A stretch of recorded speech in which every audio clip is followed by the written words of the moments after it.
Hi, my friend. It's awesome to have you here. First time? Don't forget to subscribe and send this video to your friends or family. It truly helps the channel grow. Let me know where you're watching from down in the comments. I appreciate each one of you. Let's jump right in. I first laid eyes on Vivian during my cousin's engagement party, a noisy, overcrowded backyard affair with watered-down drinks and music loud enough to drown out any kind of actual conversation. I hadn't planned to stay long. Then I spotted her near the dessert spread, standing off to the side like she was trying to decide if the pastries were worth the risk. There was nothing particularly striking about her looks, but something in her posture, relaxed, assured, stood out. I walked over and struck up a conversation. I couldn't tell you who spoke first, only that once we started talking, everything felt easy. No awkward gaps, no forced laughs. She told me she'd just relocated for a new job across town. We bonded instantly over our mutual dislike for the obnoxious playlist blasting over the speakers. That got a laugh out of her. Before the party ended, we exchanged numbers. 2 days later, we grabbed coffee. A week later, we had dinner. It wasn't some whirlwind romance. It was better. Effortless, genuine, steady. A few months in, I introduced her to my best friend, Simon, and his girlfriend, Eva. The three of us had been inseparable since college. Vivian fit right in. Simon quickly took to her dry sense of humor. Eva, ever the more perceptive one, gave her a once-over with the kind of quiet judgment only she could pull off. Still, they eventually found their rhythm. The four of us became a kind of default crew. Weekends filled with shared meals, board games, and the occasional hike. Simon and Ava were practically married already. I liked how seamlessly Vivian slipped into that flow. She brought a calm into my life I hadn't even realized I was missing. I didn't fall fast, but I fell in a way that felt certain. She seemed like the most emotionally steady person I'd ever known. I didn't see, not yet, that some of that poise was performance. A year into our relationship, I asked if she wanted to move in. We were halfway through an old action movie on the couch, a pizza box open on the coffee table. I turned to her and said, "You ever think about just living here full-time?" She paused the movie and looked at me. "You mean move in?" I nodded. "You've already taken over most of the dresser," I said. She laughed. "You sure you want me here that much?" "I wouldn't have brought it up if I didn't." She smiled, leaned into me. "Okay then, let's do it." 3 weeks later, she brought her stuff. Simon and Eva helped us haul boxes. It was late September. The weather had just started to cool, the air sharper than it had been all summer. I remember the day clearly because something felt off. Eva wasn't herself. Normally quick with sarcasm and side comments, she barely said a word. Sat on the edge of the couch scrolling through her phone like she was waiting on a lifeline. Vivian asked if she was all right. Eva nodded. "Just tired." After they left, I mentioned to Vivian that Eva seemed out of it. She shrugged and said, "Probably a tough week. She's been slammed at work." I let it go. Living together was smoother than I imagined. Vivian was neat, but not obsessive. If I worked late, she handled dinner. It felt easy, even. About 6 months later, I took her back to the spot where we had our first real date, a cramped Italian restaurant with bad lighting but incredible pasta. I had the ring in my coat pocket. When I asked her, she didn't respond right away, just looked at me for a long second before finally saying, "Yes, of course." We told Simon and Eva the next night. Simon reacted exactly as I expected, grinning, cracking jokes, pulling me into a bear hug like I'd just won the lottery. Talked about throwing a proper bachelor party, teased Vivian for putting up with me. Everything about it felt right. Too right, in hindsight. Ava was quieter. She hugged Vivian, smiled like she meant it, but didn't really say much. It wasn't dramatic, just distant, like she was already halfway out the door. I figured she and Simon had had a fight, or maybe she just wasn't in a social mood. But now I wonder if the shift wasn't hers. It was his. And I missed it. After the engagement, things started to feel different. Not in a big, obvious way, just small tilts. Vivian started working late more often. When she came home, she seemed spent, less present. She wasn't cold exactly, just removed. I chalked it up to wedding stress. Planning everything while juggling work? That's no small ask. I tried to step in, cooking, cleaning, making space, but it didn't seem to make a dent. It wasn't exhaustion I was seeing. It was detachment. One night I asked her straight out, "Is everything okay?" She glanced up from her laptop. "What do you mean?" "You've seemed distant lately. Just checking in." "I'm fine, Alec. There's just a lot happening." "Okay," I said. "If there's anything you need, just tell me." She nodded slightly, eyes already back on her screen. Around that time, Simon started acting a little different too. One afternoon, he came over to help me look through catering options. We had menus spread across the kitchen table. Vivian was upstairs speaking on the phone, but he wasn't the least bit concerned with the catering plans or any of the wedding preparations. The papers in front of him sat untouched, his attention barely skimming their contents. He shifted in his seat, restless, eyes flicking to his phone over and over again, his concentration slipping. I asked if something was wrong. He mumbled something about issues at work, but it sounded hollow, like he was reaching for the nearest excuse. I thought maybe it had to do with Eva, or he was just feeling overwhelmed by the upcoming wedding. But it wasn't stress I was seeing then. It was remorse. The big day was creeping closer, and Vivian kept reiterating how she didn't want anything elaborate. Just something small, personal. "No need to make this into a production," she told me one night. "Let's just get through it and move on." I assumed she was being down to earth. I didn't realize she was trying to keep the whole thing understated so that leaving would be less complicated. Now that I look back, the warning signs were all there. I just didn't want to acknowledge them. The morning of the wedding, I woke up before my alarm went off. I was alone in the hotel room my brother had booked for me. The plan was simple.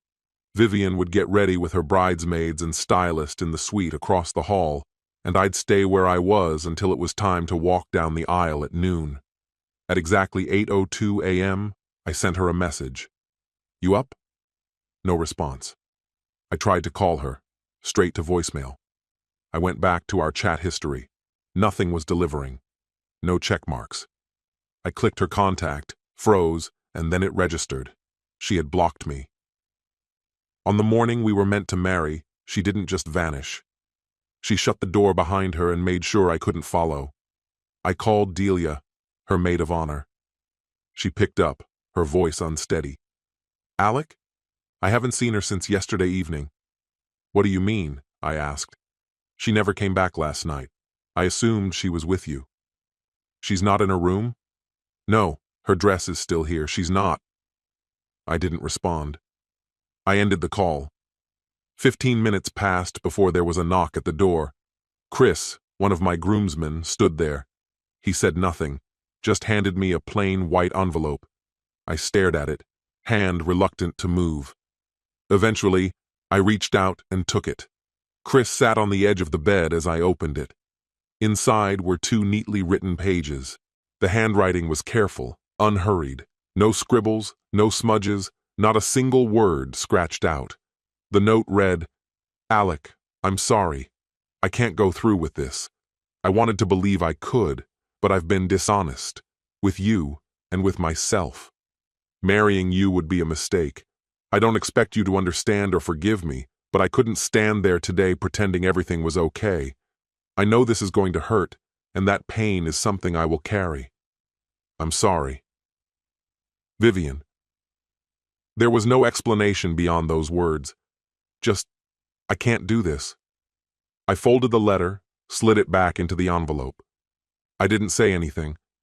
2 days later, I sat at the kitchen table by myself. The calls had stopped. Even the well-meaning ones ran out of things to say. But what kept circling my thoughts was Simon. I hadn't heard from him since the day before the wedding. No text, no call, nothing. like he had vanished, like he hadn't been the one standing beside me as my best man. At first, I tried to be generous. Maybe he was ashamed. Maybe he didn't know how to explain it. Then I heard from Eva. She asked if we could talk, just the two of us. I said she could come over. When she showed up, she looked drained, not tearful, just worn down. She hovered near the living room like she wasn't sure whether to come in or leave again. I offered her a seat, but she stayed standing. She didn't take long. She told me the truth had come out after the wedding, not from Simon, but from Vivian. Vivian hadn't just left alone. She left with Simon. Apparently, it had been happening for a while. Late-night meetups, trips that ran long, odd weekends where Vivian felt distant and Simon flaked on plans. It all clicked into place.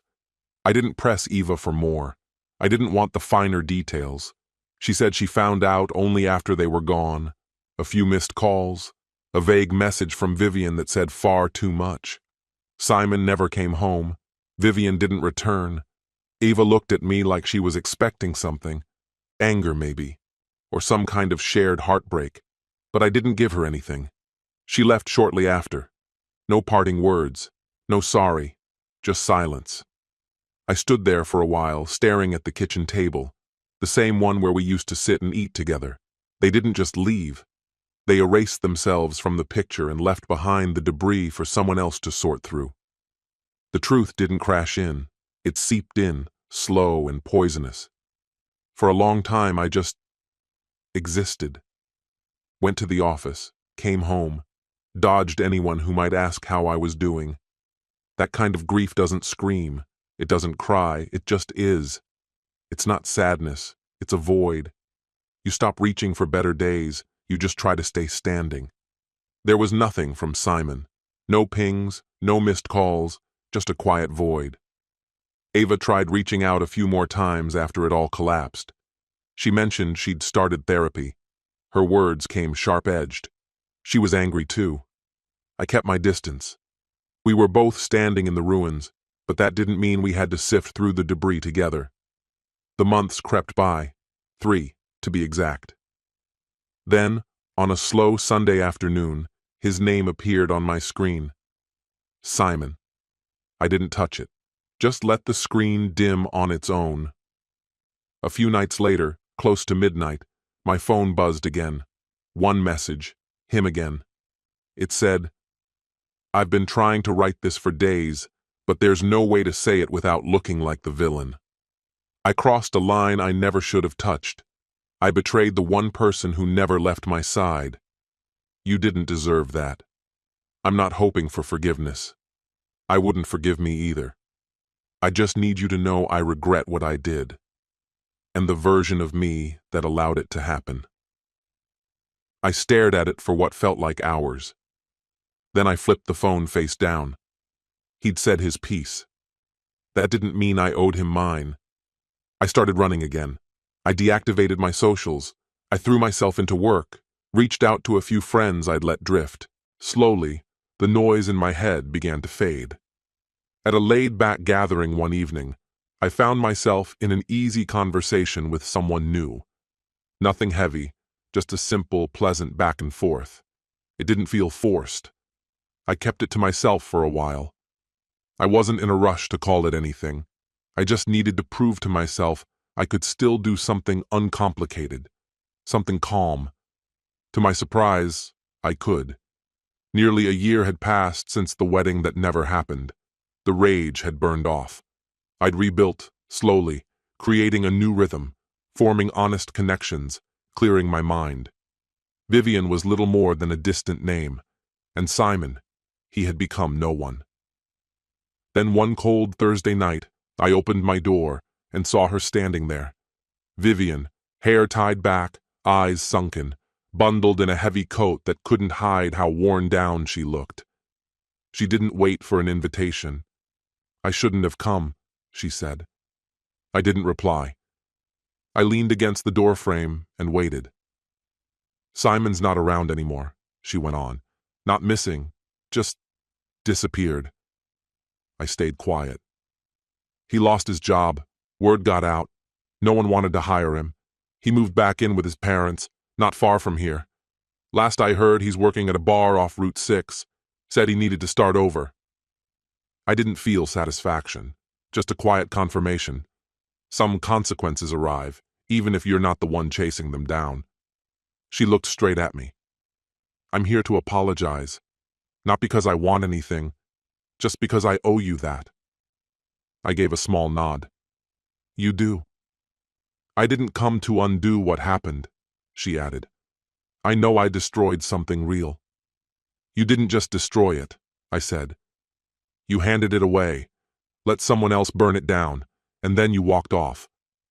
She didn't push back. I'm not asking for redemption, she said softly. I just wanted you to know I finally get it. I studied her for a moment. Good. She gave a tiny nod. You look more like yourself now. I am, I said.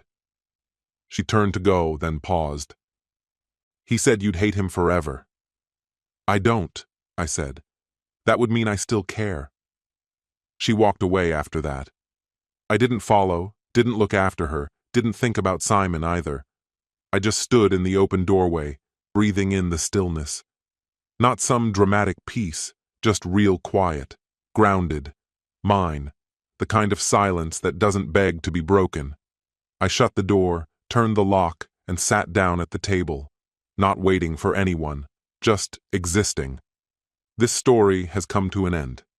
What's your opinion? Share it in the comments, my friend. And if you like this story, check out other exciting videos on my channel. I'll say goodbye until the next video. See you.